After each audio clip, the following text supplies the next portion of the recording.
they can use it as a medicine in nowadays life. Yes. So much of stress, anxiety, and when we listen to music, it will give us a relief. For time we can do it. Cures depression, especially for people suffering from depression. Music plays a very important role. It captivates your mind, diverts your feeling, focus your thinking. But as a musician, for more than, I've started to learn violin when I was 9 years old. Okay, during all these years, anywhere that I went with my violin, there were something that helped me very much. Even in the airport, I remember that one time I was going to some country, I don't remember where, but in the airport, international airport, they were searching all the passengers, everything that you have to come in, I don't know what was, but as soon as they opened my, because I cannot give it to the, as a passenger. So they opened my violin and they say, oh, you are a violinist. Yes, I said, can you play it for me, please? I said, okay, if you want. Then I played it for them. Okay, go. Even they didn't check. So this is the importance of music, that we know that it is very important thing, very specific thing, mysterious thing. I don't know why we don't care about learning music. And when we when I look at the communities and societies, how is the situation of music and learning music? Oh, it is, absolutely lack of knowledge. Not in India, in many countries. People think that, oh, why do you want to music? How many of us will allow our children to go and study music if he is able to go to engineering or medicine or other things? This is something very strange. And what I wanted to say, as much as time, we have about 25 minutes. I want to mention, and I want to explain you that when we want to learn music and use it, which aspect and which topics in music we have to learn. Not as a musician, but as educated people. What is inside the music that we have to learn? Let's take a look.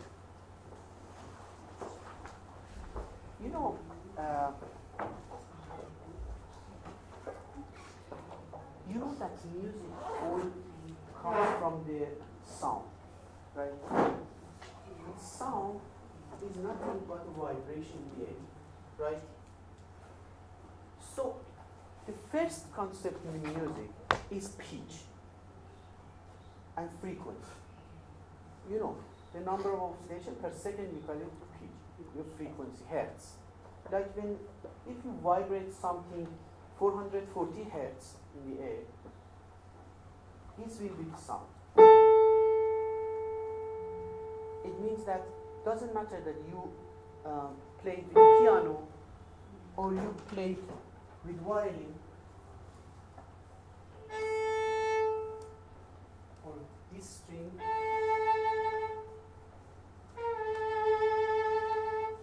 Different color of sound, but the frequency is same. So if you vibrate something 220 hertz, it means 220 times per second, then it will be the sound. And if you vibrate 110 times, this is the sound. And if you vibrate 55 times, this is the sound. And if you put a piece of paper in the speaker, you know that when I go down and the pitch goes down, that will be less, the sound will be bass. And as much as I increase it, like 880 hertz, it goes something that we call in music high pitch. high pitch. Okay. So, and if you put a piece of paper here, and look at the bass,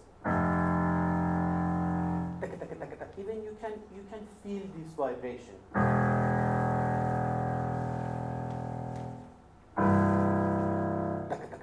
But if I go there, if you come close, you can see that it moves, still it moves, but very, very fast, and you cannot feel. So pitch is one of the basic things in music. And then after pitch, we have something that we call it in music interval. Interval means ratio of the pitch. For example, if I told you that if we have 440 hertz and then 800, we make it double. If we make it 1.5 times more, it sounds like this. Okay, so there are international standards for the musical sound all over the world. That even in India, in all the countries they use. Okay, so that those sound is same in all the music, but we call it in a different names. And this is.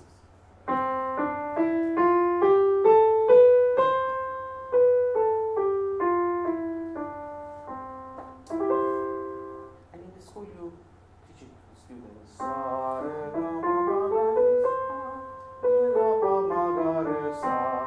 But in Western classical they say C, D, F, G, A, B, C, or Do, Re, Mi, Fa, Sol, La, Si. So each of these notes has a specific ratio to each other. Okay? And there are some people that they can recognize it just by ear, and we call them perfect pitch. Means that if you play anything, they will say this is C. This is, for example, Sa, Re, Mi, Sa. They say without any education, without any study. So these are something that we call it intervals in music. Okay?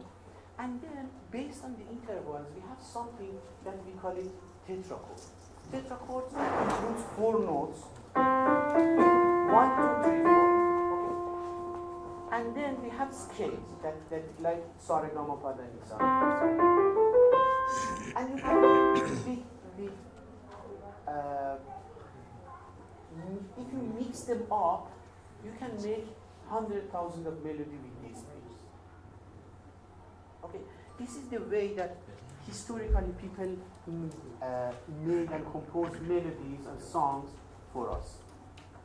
And based on these intervals, the interesting point is here that we have the same feeling. For example, these intervals, if we play it after each other, we call it melodic interval.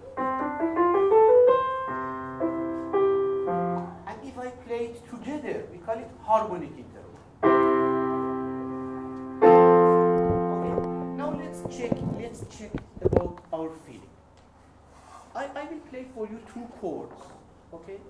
And then you tell me that which of them is shiny, which of them is happy, and which of them is sad or sorrow, and how do you feel?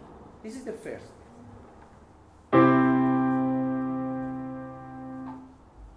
And this is the second.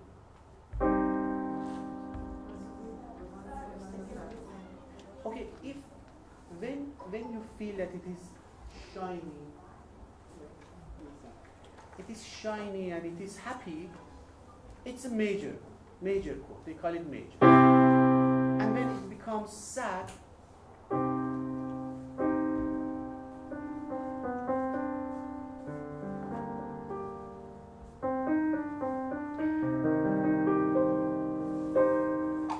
no, the point is, doesn't matter that where are you from. As a human, we have this feeling by our own. Okay. So that's why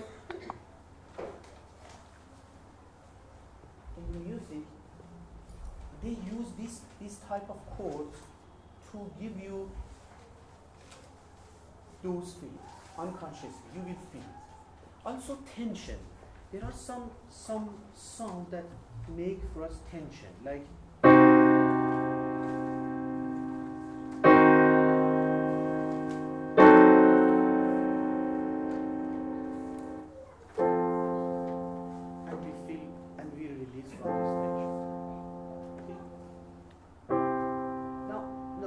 three types, right?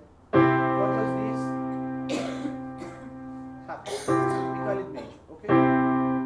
What was this? Sad. We call it minor. And what is this? Tension or diminished. We call it diminished. And all these feelings, all around the world, you can give this feeling to the people. And many composition in Western classical, in your song, Bollywood song, everything is based on tension and release. And again, tension and release.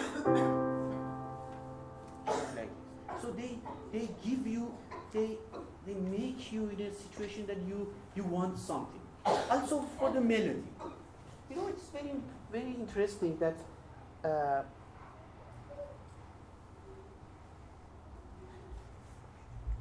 I go through this concept also, you know, Sare Gama Pada Nisa. Who made this?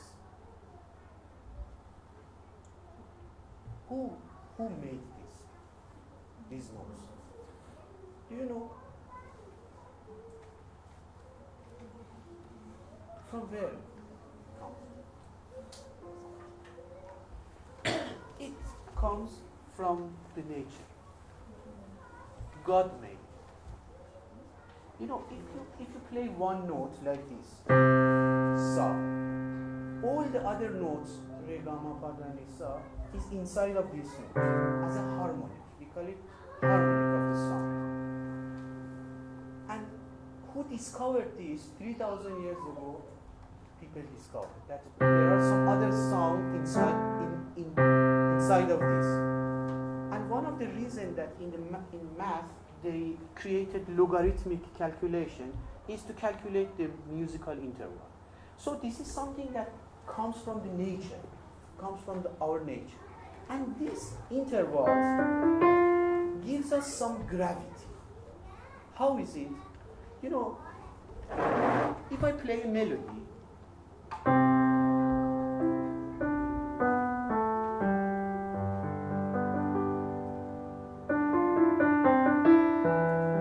it's like a story, like some sentences, and you feel that it doesn't finish, yes? And now, it's finished, right? But if I don't finish, you have this feeling that, what else? Like I come to your room and I say, oh, hello friends, very good, welcome. And what? You are waiting for something, right? Music is exactly the thing. It says something to you, and you need to know the others, but they can stop. Again, listen.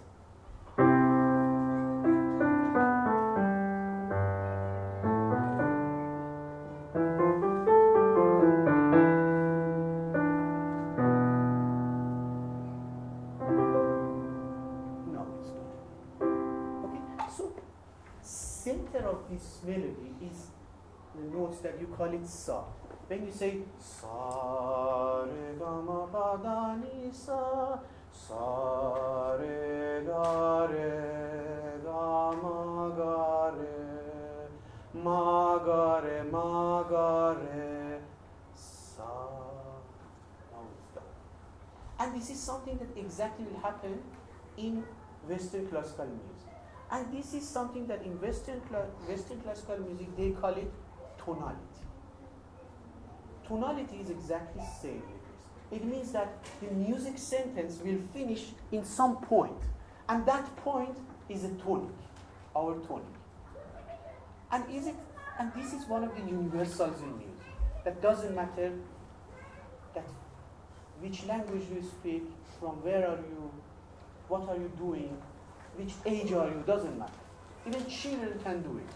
Even in the school, you can, I checked it with, children can recognize it amazing in Lucknow. If you play one time major chord and minor chord, they will know, they will tell you. So this is something that in the Western classical post-Renaissance, and in all the songs that based on tonal music, as I told, like all your Bollywood songs, and many even Indian classical melodies are based on this tonality and this gravity of song. And this is something that we have to check it. We have to check it, and we have to listen to it, and we have to study if we want to know about music. Except of these things, about the pitch and the sound, there are something that we call it dynamic. Like if I play when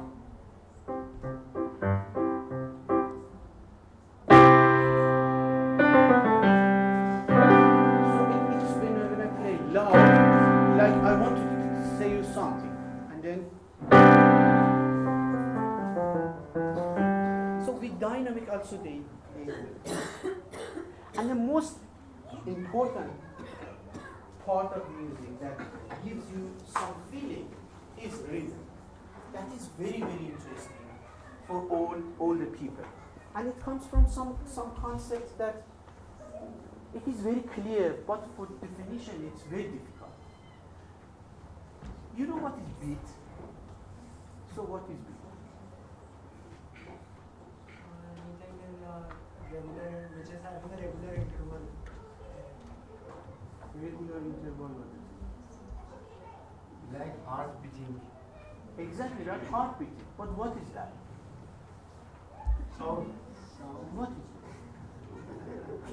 it? You can't define it. But anybody can feel it. Because, people say that the first thing that we learn, even before talking, the first language is the language of music. When we feel heartbeat of our mouth before our When we play some beat in correct time. I know. But this is beat. Right? This is beat. Everybody knows. But what is beats exactly? We don't know. But many feelings comes from this beat. Now, I would like, Sarah, please, would you please play for us Turkish Marshmallow Mozart? This is a very famous piece from Wolfgang Amadeus Mozart. You know it. Just look at how he used the beats and rhythm to give us some feeling, and then I want you to tell me what do you feel when you listen to this music.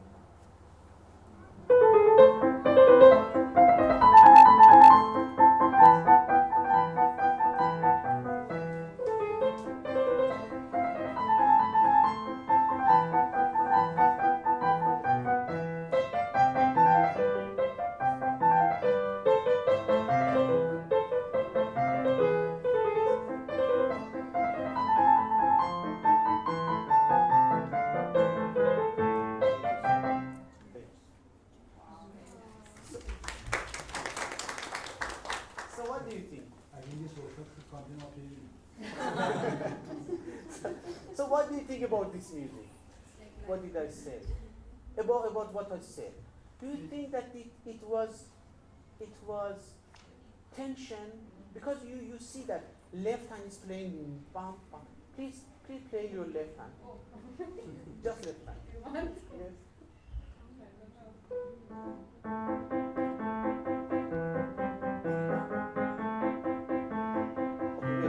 Wait.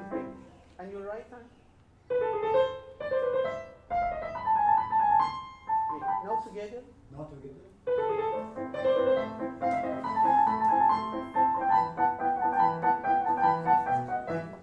Okay, one thing that I want to mention that, there are lots of ability that you can teach children and you can use it for music, for children education like this, that there is no way but music. When Sarah is playing this note, he is using both part of the mind and brain separately. Because left hand is doing something absolutely separate, and right hand is doing something separate. And when we play piano, we have to listen sometimes to the right hand and sometimes to the left hand. And you imagine that if 9 years old, 8 years old child do it, then which kind of ability you are giving to his brain. Okay? So let us check again. Left hand. Okay. You know, this is one of the most and easiest things. I don't want to bother Sarah to play some polyphony. Can you play Bach First Invention? Yes, I know. Here. No. Can you play just some?